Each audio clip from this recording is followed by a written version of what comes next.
মমতা ব্যানার্জি শুধু রাজনীতির স্বার্থে যখন যা মুখে আসেন তখন সেটাই বলেন।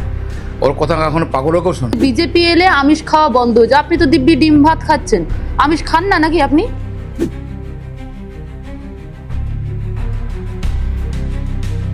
কোনো ভালো কাজ করতে হলে ভালো মন দরকার হয়, ইচ্ছা শক্তি বড় শক্তি। ইচ্ছা ছাড়া অনেক কিছু করা যায়, সেটা করে দেখিয়েছি। এই সরকার প্রতিষ্ঠা হবে, প্রতি দুর্গাপুরকে আবার তো সাজাবো। সে দুর্গাপুর 5 বছরে তা হবে। শিল্পনগরী শহর, আবার শিল্প আসবে, আবার নতুন শিল্প খুলবে, আসবে পুরনো শিল্প খুলবে, আবার বেকাররা দুর্গাপুরে লোকাল বেকার যুবকরা কাজ পাবে, বাদ থেকে লোকেরা এখানে আসবে না, সেটা আমরা বন্ধ করবো। সামনে বাংলার বিধানসভা নির্বাচন, রাজ্যের বিভিন্ন প্রান্তে আমরা যাচ্ছি এবং প্রার্থীদের প্রচার যেমন একদিকে চলছে, ঠিক সেরকম ভাবে প্রার্থীরা সারাদিন যে একদম দৌড়ঝাঁপ চলছে, প্রচার চলছে এই রোদের মধ্যে, তার জন্য চাই পাওয়ার মিল। পাওয়ার মিলে কি রয়েছে প্রার্থীদের তা আমরা দেখানোর চেষ্টা করছি। এই মুহূর্তে আমি রয়েছি দুর্গাপুর পশ্চিমের, যিনি বিদায়ী বিধায়ক এবং তার পাশাপাশি এবারও বিজেপির তরফ থেকে তাকেই ভরসা করা হয়েছে, যোগ্য বলে মনে করা হয়েছে, তাকে আবারও ক্যান্ডিডেট অর্থাৎ প্রার্থী হিসেবে ঘোষণা করা হয়েছে। আমাদের সঙ্গে রয়েছে লক্ষণ ঘড়ুই এবং সারাদিন দৌড়ঝাঁপের পর তিনি খাবার খেতে বসেছেন, আমাদের সঙ্গে রয়েছেন। আমি একটু আমার চিত্র সাংবাদিককে বলবো কি রয়েছে আজকে মেনুতে দেখানোর জন্য। লক্ষণদা, কি রয়েছে আজকে মেনুতে, আপনার মুখ থেকে শুনবো। আজ পুরো ডিম ভাত, ডিম ঝোল, রবিবাসরীয় ডিম ভাত, মানে যা হয় তখন যা আমাকে যখন যা পাই তখনই খাই। আমি গ্রামের ছেলে, খেটে খাওয়া মানুষ।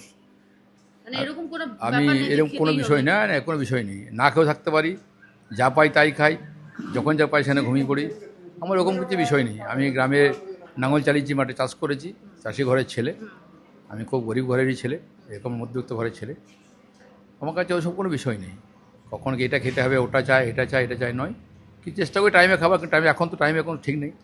সারাদিন তো প্রচার সারাদিন চলছে এবং তার মধ্যে দিয়ে খাবার টাইম কি পাচ্ছেন দাদা? সকালবেলা থেকে কিভাবে মানে সারাদিন চলছে? অ্যাকচুয়ালি আমি 6টার সময় উঠে যাই, আর 6টার পর থেকেই তো বাড়িতে লোকজন চলে আসে।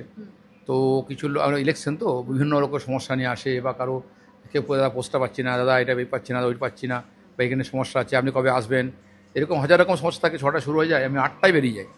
8টা থেকে বেরিয়ে টানা প্রচার 12টা পর্যন্ত করি। 12টার পর থেকে বিভিন্ন ধরনের বৈঠক, ছোটোখাটো বৈঠক, অফিসে আসা, সমস্যাগুলো দেখা শোনা, আবার 4টার সময় বেরিয়ে যাই, আবার রাত্রি 8টা আসি, আবার রাত 8টার পর থেকে এখানে বৈঠক, ছোটো সমাজের সঙ্গে মেশা, কোনো মন্দিরে যাওয়া, কোনো বিশিষ্ট লোকের সঙ্গে মেলামেশা করা, বা ওয়ার্ডে বৈঠক, বুথের বৈঠক, অনেক রকম সমস্যা থাকে, সেগুলো দেখা।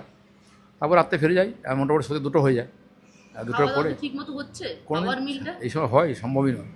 একদমই। সম্ভবই নয়। আমরা দেখছি যে একদিকে ডিম ভাত খাওয়া হচ্ছে, এবার শাসক দলের মানুষজন যদি দেখেন, তৃণমূল কংগ্রেস, তারা যদি দেখেন, তারা কিন্তু কটাক্ষ করবেন, কারণ তারা বলবেন ডিম ভাত তো তাদের জাতীয় খাবার বলে তারা দাবি করে এবং বিরোধীরাও কটাক্ষ করেন। তাহলে কি ডিম ভাত খাবেন না বিরোধীরা?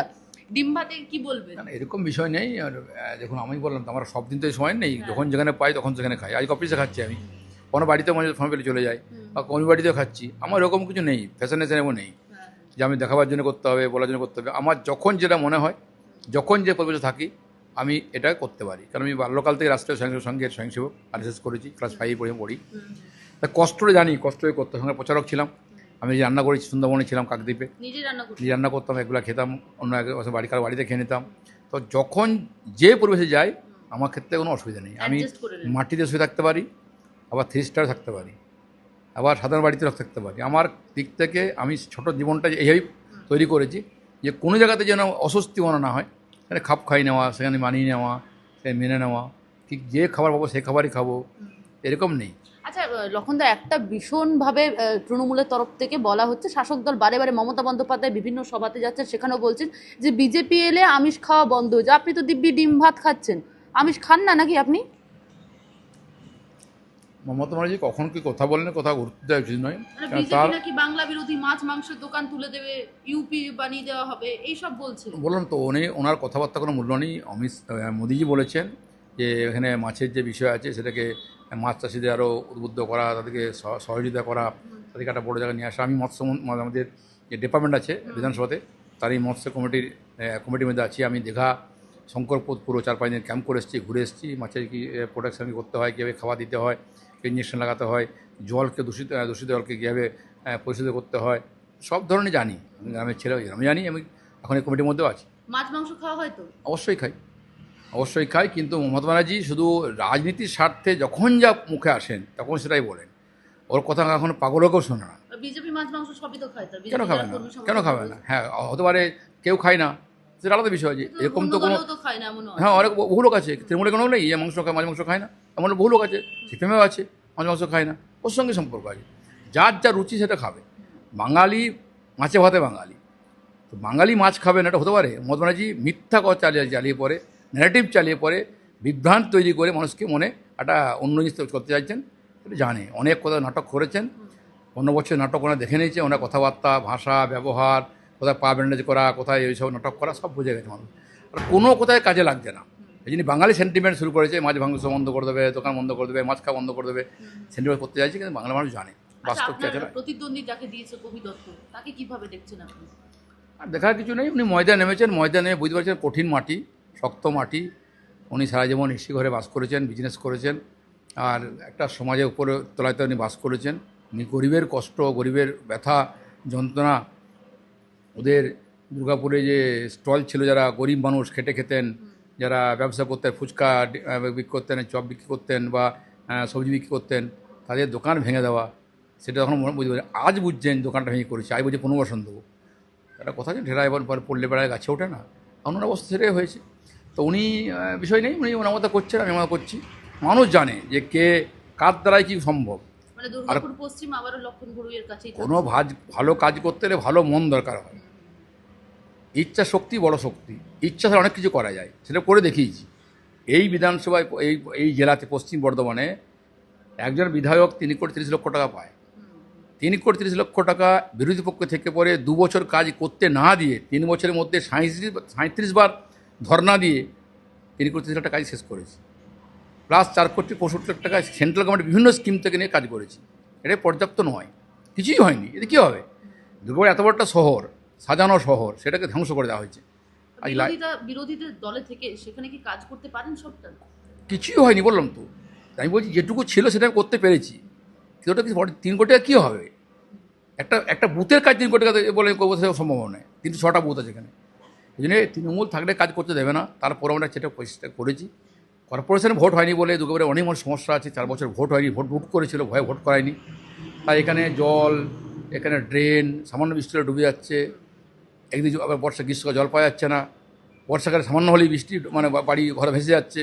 এই যে ড্রেনেজ বিষয় বা ড্রেন সংস্কার বা ঠিকমতো হাইওয়ে ড্রেন করা, কিছুই করেনি। তাই যে কাজ পর্যাপ্ত হয়নি। আমি ডিএসপি থেকে লোন নিয়ে, ডিএসপি থেকেও কিছু বলে আমি এটা হাইডেন 65 হাইডেন করেছি, দুটো অ্যাম্বুলেন্স নিয়ে এসেছি। মহিলাদেরকে আমাদের ট্রেনিং দিয়ে পরে ওদের কী বলবো, আমাদের সেলাই মেশিন ব্যবস্থা তুলে দিয়েছি। বয়স্ক লোকদের জন্য 1,61,00,000 টাকা মাল নিয়ে এসে পরে কানে মেশিন, হুইল চেয়ার থেকে আরম্ভ করে সব দিয়েছি। 810টা লাইট লাগিয়েছি, পুরো বন্ধ করে দেওয়া হয়েছে। একটা বড় গ্রাউন্ডকে সাজিয়েছি হাই মাস লাইট দিয়ে, সেখানে ছেলেরা ফুটবল খেলছে। আমি এই ফুটবল খেলতাম, ভালোবাসি আমি।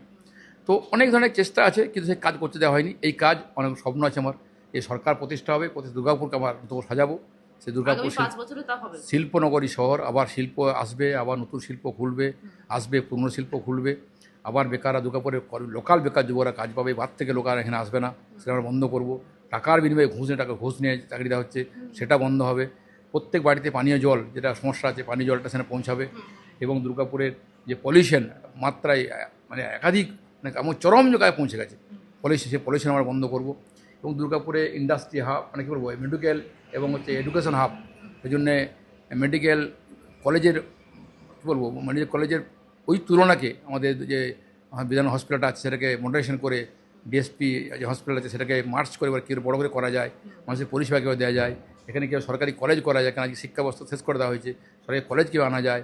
এখানে স্মার্ট সিটি বলা হয়েছে, এখানে মেগা সিটি, সেটা বন্ধ করে দেওয়া হয়েছে। মেগা সিটি আগামী দিনে কী করে আমরা নিয়ে আসতে পারি, অর্থাৎ বাস সার্ভিস যেটা বলেছি আমরা, দুর্গাপুরে 24 ঘন্টা বাস সার্ভিস মানুষ পাবে এখানে। তো মোদিজি বলেছেন, অমিত শাহজি বলেছেন, মহিলার 3,000 টাকার অন্নপূর্ণা ভাণ্ডার পাবে। যুবক যুবতীরা যারা যতদিন চাকরি না পাচ্ছে 3,000 টাকা আর্থিক অনুদান পাবে। এবং বাসে চাপলে মহিলারা পুরো ফ্রি বাস পরিষেবা পাবে। অর্থাৎ শারীরিকভাবে বাংলা যে পিছিয়ে গেছে, সেই বাংলাকে আবার তুলে আনার জন্য মোদিজি অমিত চেষ্টা করছেন। আর সেই চেষ্টা আমার দুর্গাপুরের ক্ষেত্রে আমরা বিধায়ক হিসাবে মানুষের কাছে যে কাজ করতে পারিনি, যে আমার ক্ষোভ রয়ে গেছে বা দুঃখ রয়ে গেছে, সেই দুঃখ আবার আমরা এই সরকার আসার পর সেটা মেটাবো এবং সেটা করে দেখাবো। এটা আমার স্বপ্ন, সেই নিয়ে কাজ করছি। একেবারে খেতে খেতে বলা হয়, বড়রা বলেন সবসময় বেশি কথা বলা উচিত না। আমরা অনেকক্ষণ সময় বের করে নিলাম এবং খাওয়াতে অনেকটা বিরক্তও করলাম, কারণ সারাদিন প্রার্থীদের রয়েছে প্রচার, সকাল থেকে একেবারে রাত অবধি তারা প্রচারে ব্যস্ত থাকছেন, বিভিন্ন রকম সাংগঠনিক মিটিংও করছেন। তার মাঝে যেটা গুরুত্বপূর্ণ, সারাদিন এই রোদের মধ্যে কি খাবার খাচ্ছেন, পাওয়ার মিল কি থাকছে। যেমনটা কটাক্ষ করা হয় বিজেপি নাকি নিরামিষ খায়, আমিষ খায় না, সেটা একেবারে সরাসরি জবাব দিয়ে দিলেন বলা যেতে পারে। এবং তার পাশাপাশি দুর্গাপুর পশ্চিম সুরক্ষিত বিজেপির ঘাঁটি, তাও কিন্তু জানিয়ে দিলেন লক্ষণ ঘুরুই। ক্যামেরায় তানসিকের সঙ্গে শোভনের রিপোর্ট, বাংলাহাট, দুর্গাপুর।